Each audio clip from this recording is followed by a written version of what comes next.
महाराष्ट्रातील शिक्षण विभागाने शिक्षण भरती प्रक्रियेत सातत्याने होत असलेल्या विलंबावर तात्पुरता तोडगा म्हणून कंत्राटी शिक्षकांची नियुक्ती सुरू केली. परंतु या निर्णयामुळे राज्यातील शिक्षण व्यवस्थेत गोंधळाची स्थिती निर्माण झाली आहे.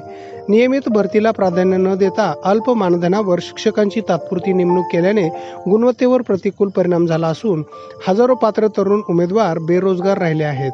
शासनाने गावातील रहिवाशांना शिक्षक पदासाठी प्राधान्य दिले असले तरी या धोरणाचे वारंवार बदलले जाणे आणि निर्णयातील अस्थिरता यामुळे शिक्षक संघटनांचा तीव्र विरोध या प्रसंगी उफाळून येतोय.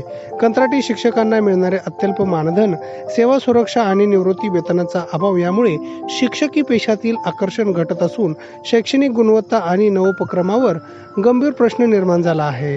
या प्रसंगी बोलताना विद्यार्थ्यांनी आपल्या तीव्र भावना आम्ही सोलापूरकर न्यूज चॅनलशी बोलताना दिल्या आहे.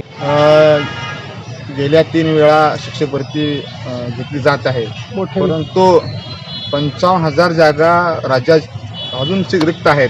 ते जागा सुद्धा या थर्ड टेटच्या माध्यमातून ते भरल्या गेल्या पाहिजेत.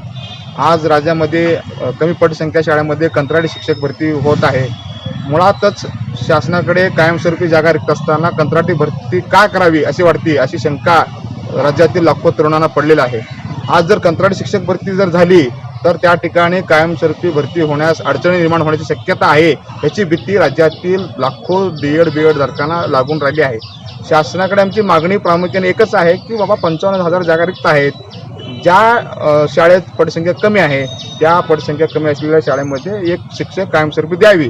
आणि जर शासनाकडं ते भरती करण्यास उशीर होत असेल तर कंत्राटी शिक्षकांची नेमणूक करताना त्या कंत्राटी शिक्षकाची पात्रता म्हणजे शैक्षणिक अर्हता पडताळणी केली पाहिजे. तो टीईटी धारक असला पाहिजे, सीटीईटी धारक असला पाहिजे आणि त्याच्याकडे अध्यापनाचा किमान 2 वर्षाचा अनुभव असला पाहिजे.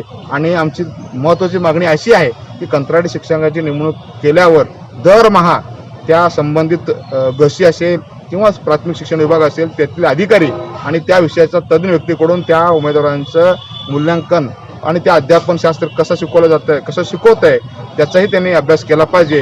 त्यामुळेच आमची मागणी आहे की जर कंत्राटी शिक्षक भरती झाली तर योग्य उमेदवारांनाच कंत्राटी पदावर न्यावं आणि त्यांना योग्य मानधन द्यावं. आणि येत्या थर्ड टेटच्या ज्या निकाल लागणार आहे त्यामध्ये ही 55,000 जागा तात्काळ भरावी अशी आमची प्रमुख मागणी आहे.